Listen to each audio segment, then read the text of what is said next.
ग्वालियर में बड़े बड़े कॉन्वेंट स्कूल की मनमाने ढंग से फीस वसूलने के मामले में जिला कलेक्टर ने कड़ा रुख अपनाया है। कलेक्टर ने स्कूल्स के द्वारा मनमानी फीस बढ़ाकर फीस वसूलने के मामले में 3 बड़े स्कूल के प्रबंधन को 15,21,000 रुपए बच्चों के अभिभावकों को लौटाने का आदेश दिया है। देखिए रिपोर्ट। ग्वालियर जिले में अशासकीय विद्यालयों के प्रबंधकों प्राचार्यों के द्वारा पिछले शैक्षणिक सत्र की तुलना में साल 2024-25 के लिए फीस वृद्धि की जाने के कारण विभिन्न माध्यमों से प्राप्त शिकायतों पर जिले के 35 शासकीय विद्यालयों को शिक्षा विभाग के माध्यम से कारण बताओ नोटिस भेज दिए गए थे।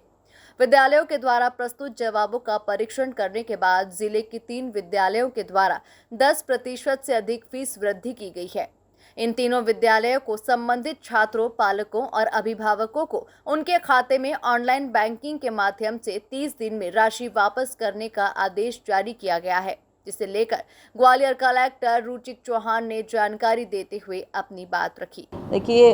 स्कूल शिक्षा विभाग से ये निर्देश जारी हुए थे कि जो आरटीई का रूल्स बने हैं 2020 में, उसके तहत सभी स्कूलों को अपने फ़ीस के स्ट्रक्चर के संबंध में एक नियत समय पर इन्फॉर्मेशन जारी करनी होती है और इसको पब्लिक डोमेन में प्रस्तुत करना होता है और कुछ स्लैब्स डिसाइड किए हैं उन रूल्स में कि किस लिमिट तक स्कूल्स अपने फ़ीस को इंक्रीज़ कर सकते हैं, कहाँ तक की अनुमति उनके पास स्वयं है और किस लेवल के ऊपर यदि फ़ीस इंक्रीज़ करते हैं तो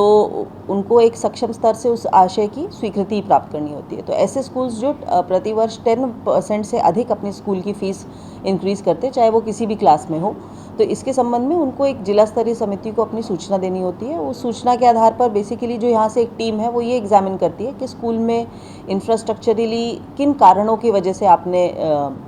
फ़ीस इंक्रीज़ किया है और उसके पीछे डेफिनेटली लॉजिक हो सकता है। स्कूल बेहतर सुविधा दे रहे हों, कोई नया सब्जेक्ट इंट्रोड्यूस कर रहे हैं, कोई नया फील्ड प्लेग्राउंड इंट्रोड्यूस किया हो, लेकिन उसकी इन्फॉर्मेशन देना, उसको पब्लिक डोमेन में रखना, ये बहुत इंपॉर्टेंट है। 10% से यदि अधिक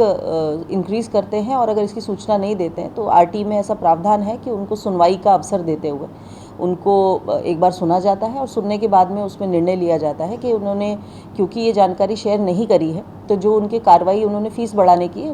करी है उसको शून्य घोषित किया जाता है। लगभग 3 स्कूल्स अभी हमको ऐसे मिले जिन्होंने 10% से अधिक कुछ विभिन्न क्लासों में फ़ीस बढ़ाई है। तो इन सभी के पूरा एनालिसिस करने के बाद में और एक बड़ा स्पीकिंग ऑर्डर मैंने कल पारित किया है, तो इनको फ़ीस वापसी उन संबंधित क्लास के जो बच्चे हैं पालकों के अकाउंट्स में उनको विदिन 30 डेज करना होगा। कुल मिलाकर देखा जाए तो प्रदेश में प्रशासन स्कूलों की मनमानी पर नकेल कसने की तैयारी में है। यही कारण है कि पहले स्कूल्स पर ड्रेस और किताबों को लेकर कार्रवाई के बाद अब ग्वालियर शहर के 3 नामी स्कूल्स पर प्रशासन ने सख्त कार्रवाई की है। Bureau report, MP news, Gwalior.